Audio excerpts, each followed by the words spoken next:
Hey, what's up, everybody? My name is Coach D, and this is 3SM Weekly Training, where I bring you one striking technique and 4 exercises that help bring it to life wherever you are for the gym you're trying to walk into. We've already went over first fight stance, and then the following week, we went over fight stance being mobile. And now let's get into the offense. I'm going to teach you how to throw a 1-2 and or jab and cross, the most common and important strikes in the game. All right. So first thing I'm gonna do is show it to you really fast where I'm just going here.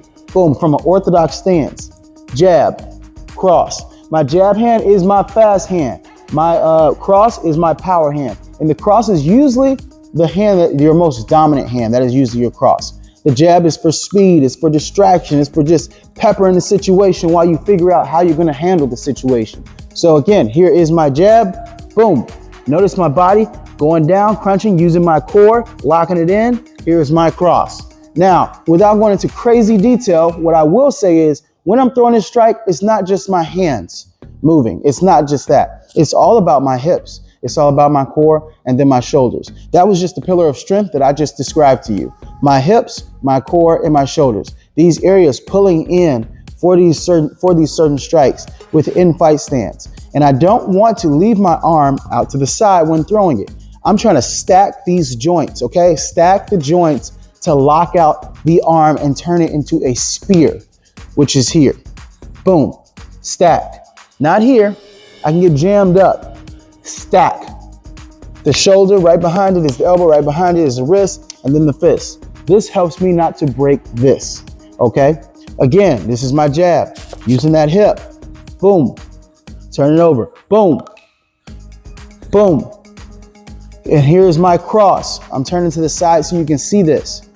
Watch my hips, y'all. Again, I was talking about this in class the other day, how I spend a fair amount of time watching people's hips when we move, because it's through the hips that will determine if I'm going to care about what you're throwing with your hands.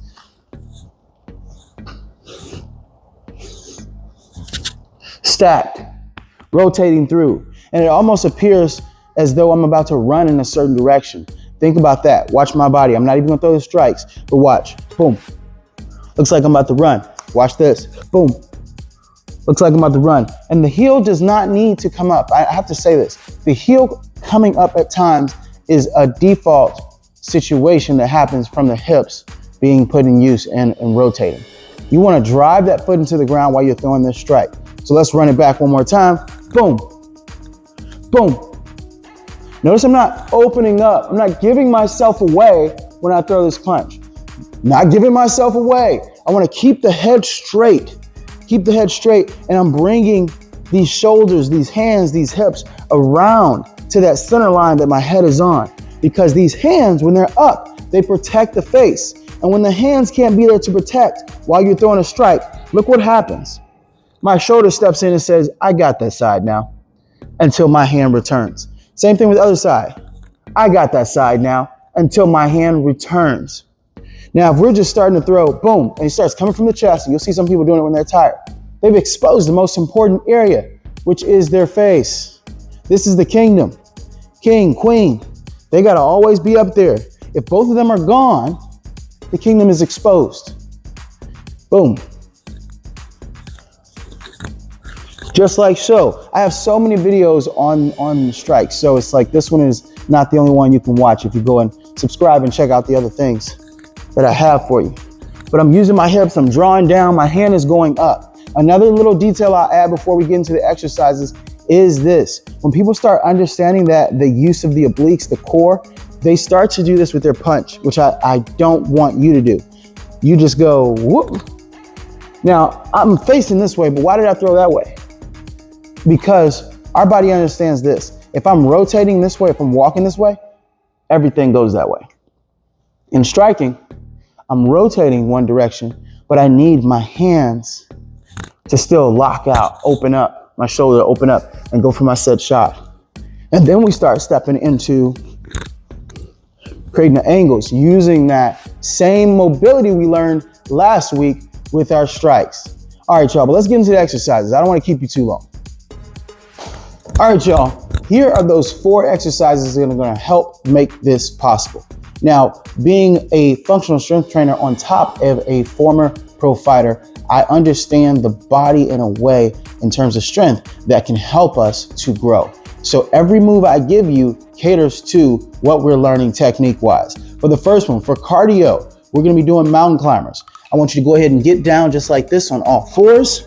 Boom, having those shoulders stacked over those wrists, just like when we're doing with striking. And we're gonna go here. Now, if you wanna add more of a twist, that is good, because rotation is so big in what we do. Make sure you go ahead and set yourself up for this for about 45 seconds to a minute. That's a good amount of time. All right, next motion. We have elbow, opposite elbow to knee crunch. So I'm coming down, and with my body, I'm gonna be here. Legs almost at 90 degrees, soft bend, arms above the head, and then I'm gonna crunch in, boom, elbow to knee, elbow to knee.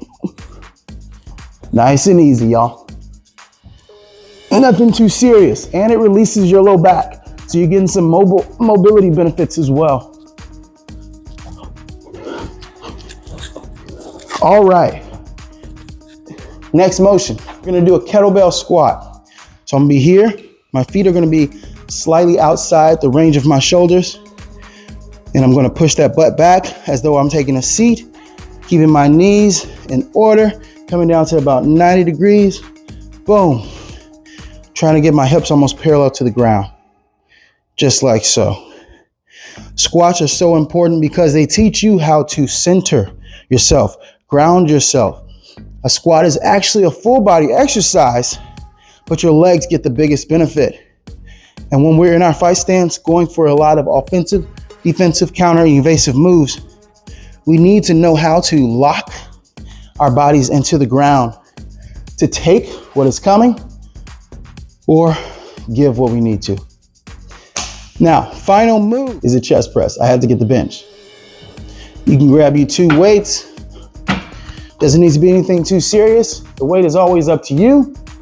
Laying back, I'm gonna start off with these weights, 45 degrees, not completely to my sides, not completely high, but find that midpoint and press.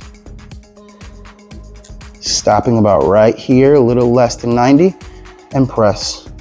Now there's a ton of ways to do chest press. I'm just showing you one variation that works for me, and I'm pretty satisfied with my strength. Also, if you'd like to, you can just go one arm. If you'd rather focus on just one arm, that's okay too.